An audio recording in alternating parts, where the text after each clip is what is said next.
Film Sports Talk, worldwide. Some news from the world of boxing.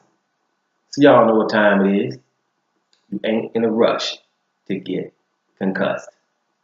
Now, I've heard something. It's kind of disturbing to me. In the heavyweight division, uh, Tony Bellew versus David Haye seems to be close to dead right now, if you listen to the information.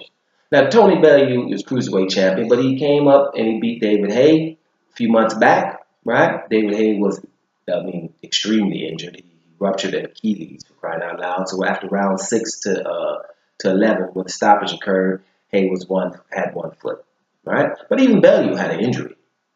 But at the end of the day, they wanted to have a rematch because, hey, there's some discrepancy in that match, right? By the first fight, David Haye was definitely the A side in negotiations. David Haye is the bigger fighter, who done things in the heavyweight division, and David Haye was a unified cruiserweight champion. He should have been the A side. There's no doubt about it. David Haye is the bomb. Now, at the end of the day, before I say what I say, I like David Haye in terms of what he does in the ring. I think if everyone was the same size, David Haye would beat them all, right? But I just think that, heavyweights are real huge right now, so you got to get past people's jabs and reach and things like that. But if they were all the same size, I would go with David Haye. I think he carries a lot of punching power, speed, and he's evasive. So with those things right there, I'm thinking David Haye against anybody. But with the size and everything, I don't think he beats everybody, but he gives everybody trouble, and he's dangerous for anybody, right? Even now. But I want to make sure that's clear because it's the first time I've done a video about straight up these negotiations are falling through, and I personally think it's David Haye's fault. All right, after the first fight, when Tony Bellew had to conform to everything that David Haye wanted. Right? David Haye was the A side. Tony Bellew just agreed to most of these terms, even though he didn't like it, but he knew I'm doing this to take this fight. But he said after winning that fight, if they fight again, I'm going to be the A side. Now, there seem to be in negotiations, and judging from what Eddie Hearn says, now he is the promoter from Tony Bellew. So this is just from him, but he's saying if we still here talking about who walks in the gym first and what locker room and all of that stuff, David Haye needs to show humbleness here. Period. You shouldn't be worried about if you first on the poster right here, right? That is entitlement. And that's what we have in boxing a lot. Some of these fighters feel entitled. Of course, David Haye has a better resume and has done better things in boxing. But you just got beat. So get humble, go in there and take care of him like you said you would. Because at the end of the day, we thought David Haye would win the fight. So I did too, right? But we know he got hurt. But from round 1 to 6, right, Tony Bellew was still hanging in there. You were trying to catch him, but you didn't. And you still hit him with some things, and he was still there. So, and he has a win. No, you go in those negotiations, humble, handle your business, and then you can go back to being the David Haye that you were before dealing with Tony Bellew.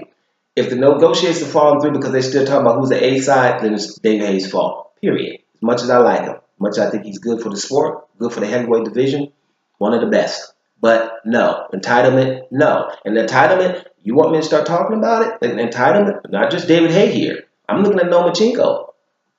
Same thing. You lost to Orlando Salido. And all we sitting here talking about is Orlando Salido is pricing himself out of the fight. Like Lomachenko's supposed to be getting more money. You lost. So no, you're not entitled in that situation. Or the Guillermo Rigondeaux. He's pricing himself out. Like why is he Lomachenko? You got a loss. Why are you supposed to get more than Rigondeaux? For what reason? Right? It's just entitlement. And it's the same thing with David Haye. You lost the fight, come in humble, and get the next fight. Prove something. But when people start feeling entitled, they do things. They'll tell you all the time. And then when you start saying, hey, well, you can't do that. I've been doing it all this time. It's a form of entitlement. We got to get off of that. And David Haye is suffering from an entitlement issue here. You're the B-side in this one, homie. As much as I like him, as much as I think he's good, the B-side of these negotiations, if the Tony Bellew versus David Haye fight doesn't happen, it seems to be David Haye's fault. He needs to be quiet here, take the fight at smaller conditions. He's doing a lot of good things and promoting outside of the ring. So it's not about money. It's just about pride and ego here. Sometimes you have to take a back seat, get your ego in check, and go out here and do what you do best. If David Haye can go through a training camp without getting hurt or go through a fight without getting hurt, anybody has a problem, right? But he has to get there first. So it's your time to show and prove. This is definitely David Haye's fault from what I've heard so far. Until I hear something different, that's what I think. And make sure you understand, I think the man's a good fighter. I agree with him mostly on most of his comments. But this one, no way. Let's get it together, Mr. Haye. You my boy.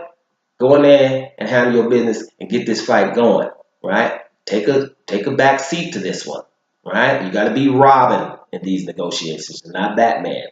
You can do it once, all right? Doing Sports Talk Worldwide, and I'm up out of here, y'all.